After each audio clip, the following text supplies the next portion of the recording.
Please welcome to the stage Dr. Lucinda Billingham.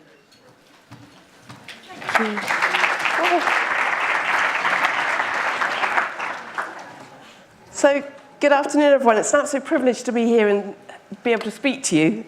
I have to say you're the most daunting audience. You know, I'm used to talking to clinicians, but patients is quite a tough gig because I just need to get it right. So I hope I can do that for you today. If you want to search for me or Google me or email me, it's Billingham, not Bellingham, but that's not a problem. No, only if you just need to find me. I'm Billingham with an I. Okay, and I'm going to speak for about 20 minutes and then allow about 5 minutes for questions. Imogen, you'll keep me to time? Yes. But I'll be around for the rest of the afternoon, so if you've got queries, any of those stats queries that you always wanted to ask, I'm here to try and answer them for you. Okay, so I'm going to talk about, it's really hard to choose what to talk about in such a limited amount of time, but I'm going to focus on how we make decisions in trials. So it sort of depends on what phase of trial you're doing as to the decision you're making. So in the old days when I first started doing trials, we used to it was quite simple, just phase 1, phase 2, and phase 3. It's now a lot more complicated, where sort of there's seamless trials, but essentially it still boils down to the same thing. If you're doing a phase 1 trial, you're trying to find the right dose of a new experimental agent. That you will hope will benefit not only the patients in your trial, but future patients. But you're trying to find the right dose there. So the decision then is about the dose.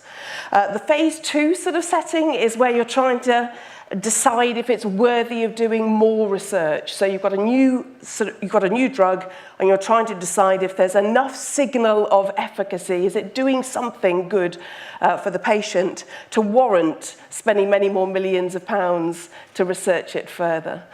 But I'm going to focus today on the final phase, the phase 3, that's probably all more familiar to you all anyway, and much more pertinent for you all, which is, well, for society, which is the phase 3 trial where we're trying to make decisions about whether to change clinical practice or not. So we really don't want to make the wrong decisions here. We don't want to let drugs go or any interventions go that are fantastic and miss them. But we also don't want to change clinical practice using an intervention that isn't good for patients. So we have to it's really important we make the right decisions here. So to be able to make the right decisions, you need statistics, I'm afraid. And so that's what I'm here. My real goal in life actually is to try and make statistics not this unobtainable thing that nobody can understand, but actually I strive for most of my career to not only try and help clinicians understand statistics, but I'm really, really keen to help patients understand when they read these rather impenetrable papers in journals. So why do you need statistics at all? Why do you need people like me? So when you're asking a question about whether a new drug is better than an old drug, and I'll speak in terms of drugs rather than interventions, but I mean any intervention, and if you're trying to see is a new drug better than an old drug or the standard of care, we're asking that question of a whole population. But we can't actually test the new drug in the whole population of patients. So we have to take a random sample from our population and just test it on a random sample. So here you can see we'd be taking a random sample of patients from our population, and we'd be randomizing to receive either the new or the standard of care. And we then will observe some sort of difference, or maybe there'll be no difference. But we call that a treatment effect. So if there's a difference between those two groups of patients in your sample, then we call that a treatment effect. But the really important thing to understand and why you need statistics is because you can see something, but you don't necessarily will ever know what the truth is. So we try and use what we see in our trial to make a decision about what the truth is. So that's a very important point to keep in your mind. So the best way to remember this concept is to think about being in the so you're in the supermarket and you want to buy a bunch of grapes, but you only like sweet grapes. So you've got this whole choice of grapes on the counter, and you see this nice-looking bunch of grapes, but you want to know if they're sweet or not. You want to know what the truth is. So you sample one grape from the bunch. And you might taste that grape, and it might be sweet. So you could make a statistical inference then that the whole bunch is sweet. Now, you might just by chance have picked the only sweet grape on the bunch, and the whole bunch is sour. So maybe you're still too uncertain. So maybe you'll go for another grape. Maybe you'll try the second one, and maybe a third, maybe 5 of them before you're really sure that the bunch is sweet. And of course, if you get 5 out of 5 sweet grapes, then you're going to be pretty sure the whole bunch is sweet. Now, if you get 2 out of 5 or 3 out of 5, you're maybe a little bit more uncertain still as to what the truth is. So this is what statistics is all about. You're sampling from your population, you're observing something in your sample, and then you're trying to make an inference about what the underlying truth is. And that's a really difficult thing to do, and I'm going to show you sort of how we do that. So whenever you sort of get confused about statistics, just always remember the sort of bunch of grapes and what you're trying to do. So there's 2 key elements to statistics and making decisions. One's about estimation. So we try to estimate how good the treatment effect is. And by that, I mean, I'm trying to estimate what the truth is. And we use our sample of data to try and do a best guess at that. We also have to understand the uncertainty. And then we want to also do a sort of a black and white decision to sort of say, is it a go or a no-go here? Should we be changing practice or not? And that's all about sort of, do the data prove beyond reasonable doubt? And I'll show you in a moment that it's very much like being in a court of law when we do this. So I'm not a melanoma statistician generally, although I work with Neil. So I've been exposed to melanoma trials a little bit, but I just had to choose a trial to try and illustrate. So I've chosen Checkmate 067, which maybe is quite familiar to you guys, or maybe not, but a very recent one published in the New England Journal of Medicine last year. So this is a trial. So the first thing to say is when we design our trials, we try and design them to minimize bias so that we can make good decisions. So in a sense, if a trial is designed really well, then we're more likely to make a good decision from it. So we do lots of things that, again, may be familiar to you, like including placebos, which I know is maybe a thing that patients don't like, but it does mean that we can make unbiased sort of comparisons against different treatment arms because we can blind the patients and blind the clinicians to what the patients are actually receiving. So this trial was 3-armed in the trial, Nivo and Ipi, Nivo alone and Ipi alone. And actually you can see the co-primary, they actually chose 2 outcome measures on which they thought they're going to make decisions on. So the primary outcome measures on which they're going to make decisions is overall survival time and progression-free survival time. I'm very conscious during this 20 minutes I'm not mentioning quality of life, and that probably is I imagine is a very important thing to patients. And of course, that's often included as a secondary outcome measure. I'm very happy to answer questions about quality of life if that's of interest. But I'm just going to focus on the survival time here and the decisions that we can make using the survival time in this. So this is quite controversial, as I understand, in the clinical world. I was speaking to clinicians yesterday who treat melanoma, and the trial planned to just compare, in a sense, the yellow box with the grey box at the end here, and also the blue box with the grey box. But it had not planned to compare the yellow box with the blue box. But of course, everybody wants to know what the answer is to that. But the people who ran the trial are basically saying, we didn't plan to do that, so we can't show you those results. They do show a descriptive analysis, and I'll show you that in a minute.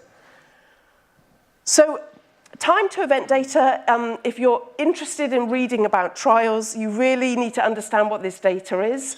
And there's various sort of nuances to it. And I have to apologize, I'm just going to talk about death as an event. It's something that statisticians, it's what we have to deal with. So apologies if I sound very cold about it, but I'm just going to speak in that sense. So when we collect data in a trial, you've got 3 patients coming in here. The first thing to say is that it doesn't matter what calendar time a patient comes into the trial, we reset the clock for each individual patient to 0 when they come in the trial. And then the clock starts ticking.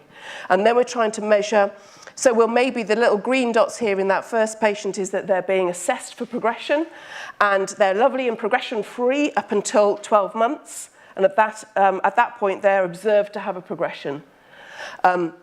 So that 12 months, we actually know their progression-free survival time is 12 months. And then they continue to be followed up, and then they die at 18 months. So we know what their exact survival time is. It's 18 months.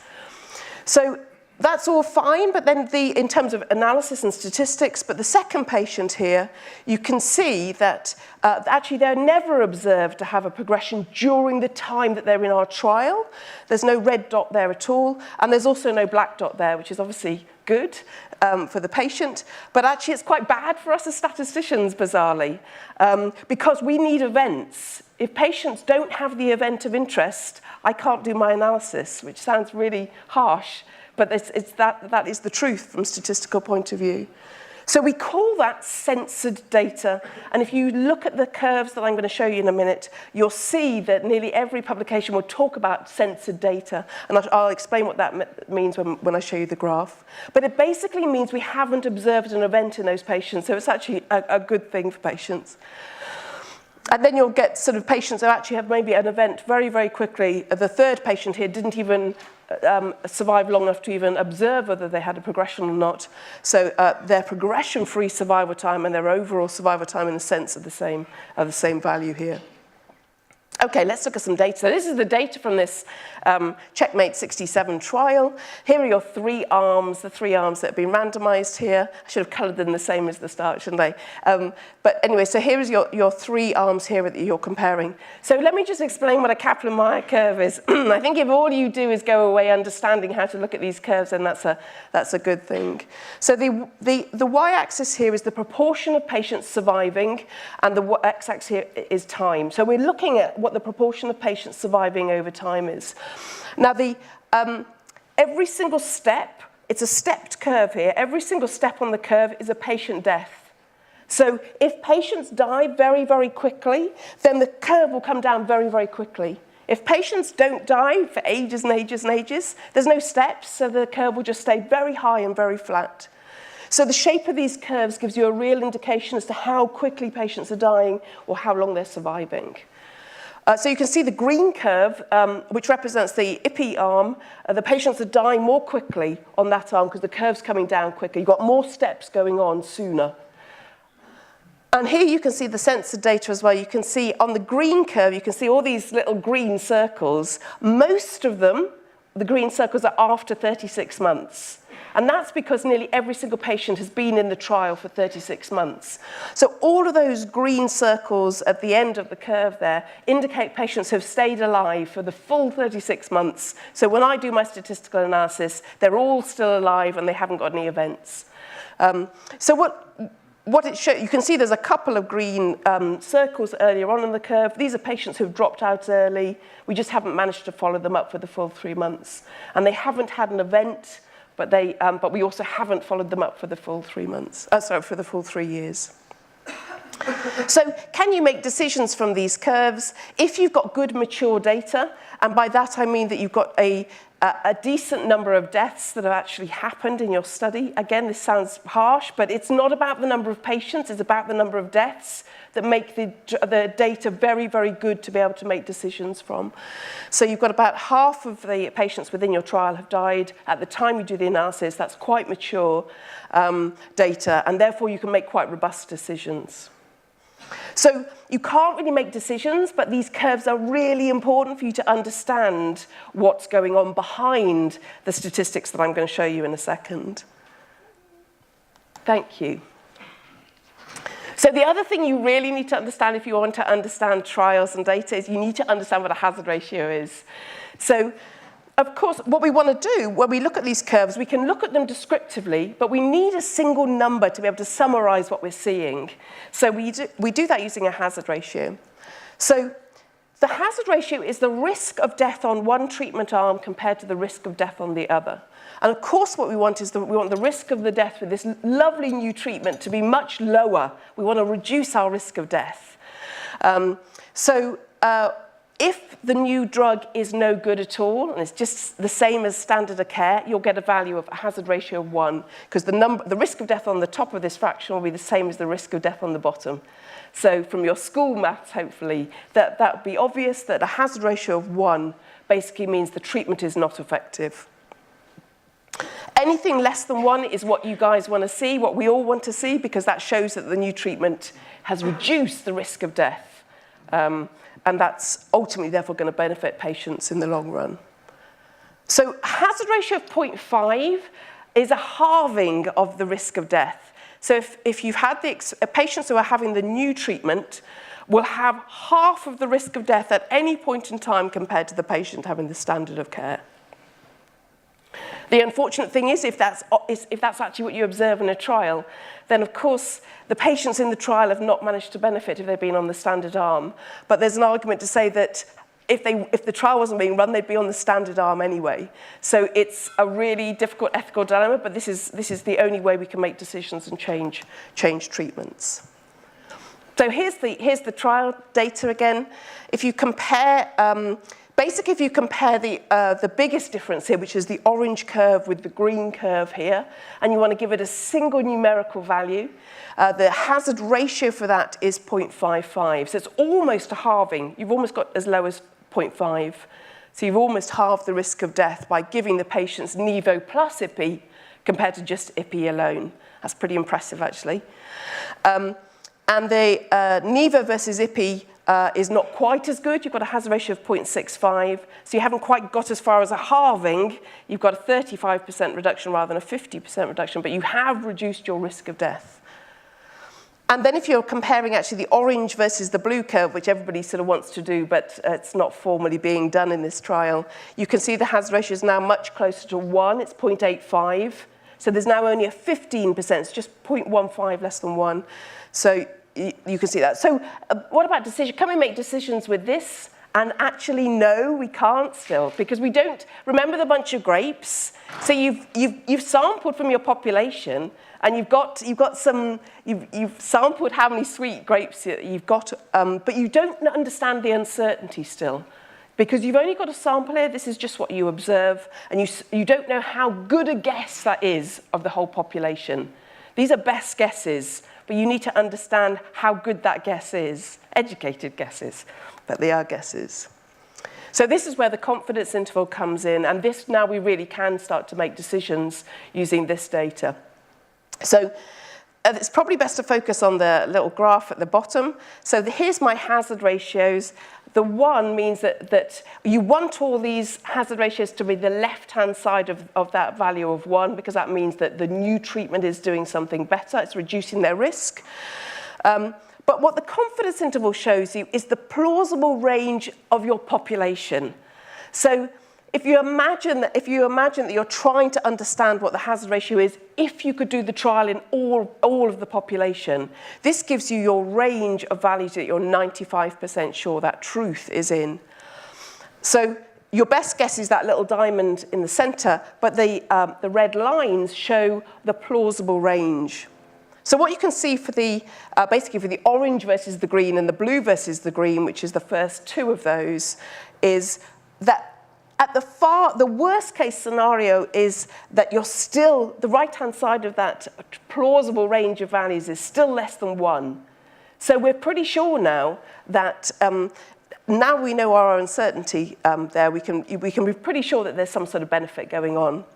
But you can see for the orange versus the blue, which is the third one of those lines there, now 1 is included in our plausible range. So it could be that there's no benefit at all. In fact, there's a bit of a chance that it might be worse. So it may be that actually the Nivo plus IPI gives worse survival than Nivo alone, because it's a plausible value. When you account for your uncertainty, it's still a plausible value. You haven't ruled out that possibility. And so these confidence intervals mean you really can start to make decisions. Okay, so in the final minute or two, the final sort of piece of the jigsaw where we really do make decisions is using hypothesis testing. So this is exactly like a court of law.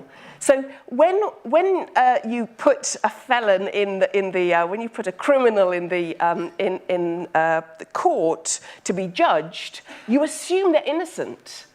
And then you hope that the prosecution hope that the evidence that will be gathered and shown to the jury will be enough to convict him. So you want to overrule that original assumption that they're innocent. That's why they're there. You've not picked a random person off the street. They're there because you want to prove that they're guilty.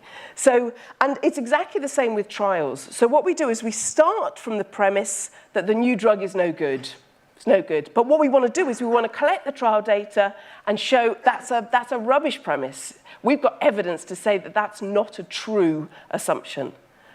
And therefore, what the trial needs to do is make you believe beyond reasonable doubt that there's a difference going on. So let's do a little thought experiment. So how much evidence do you need to be sure beyond reasonable doubt that the new treatment is better than a current treatment? So imagine you've got a cure rate. Imagine you've got a new treatment that's going to cure compared to a standard treatment. Now, the standard treatment cures 60% of patients in this study, and the new treatment cures 70%. But you've only got 10 patients on each arm of your trial, so you've only got a difference of 1 patient. Would you imagine you're the jury? Are you going to convict and make this new treatment the standard of care? Probably not enough evidence. What about if you've got 20 patients on each arm?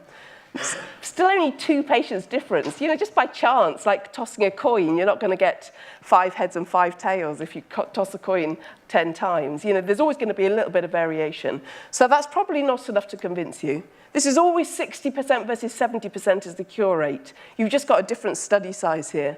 30 versus 30. Maybe still not. And you can keep going. And you can think, at what point are you going to change to new practice here? And you can keep going. That might start to convince you there's a difference of 7 patients there in 70 versus 70. What about when we get to 100 patients? Now you've got 10 patients who are being cured with a new treatment compared to the standard. So this is all quite tricky, isn't it? So what you need a statistician. Because they will give you numbers. Don't worry about what this means. But I can give you numbers that, in a sense, give you a weight of evidence here. And what statisticians say is you want this p-value on the right-hand side, this probability, to be 5% or less before you believe with beyond reasonable doubt. So I can attach p-values to all of these and keep going. This is not good enough yet. Not good enough. Still not good enough. Now we're good enough. So this, in the statistical world and in the clinical trials world, is how you judge whether you've got evidence beyond reasonable doubt. 1 minute. And of course, the more data that you get, the more and more certain you become that you're making the right decision to take on the new treatment. So I'm going to just miss that out. So just to say here, so what do these p-values mean? You can see here in this data when you compare the orange to the green and the blue to the green curve here, they look really good. But and they are really good. The p-value actually tells you, yes, this is evidence beyond reasonable doubt that your experimental arms are better than the green IPI-only arm. That p-value tells you whether you can convict or not. Think of yourself as juries, and you're looking for those p-values less than 0.05 because that tells you that's proof beyond reasonable doubt. So just in summary, good decisions for trials require good designs. Make sure your design, when you're reading a paper, has a good design. You need statistics because you're making observations from samples of data, but you want to make conclusions about the truth. Graphical analysis, Kaplan-Meier curves are really important. You want to estimate the size of the treatment effect, but you need to understand the uncertainty. Never think of this as a single value. Think of the range of plausible values. And then hypothesis testing will give you that hammer blow to say whether you should or shouldn't. Is there enough evidence or not? Thank you very much. Sorry if I've gone over. Thank you. Okay. Thank you very much, Cindy. I love the idea of the patients being the jury. Patients having more control of trials. Maybe we'll talk about that tomorrow.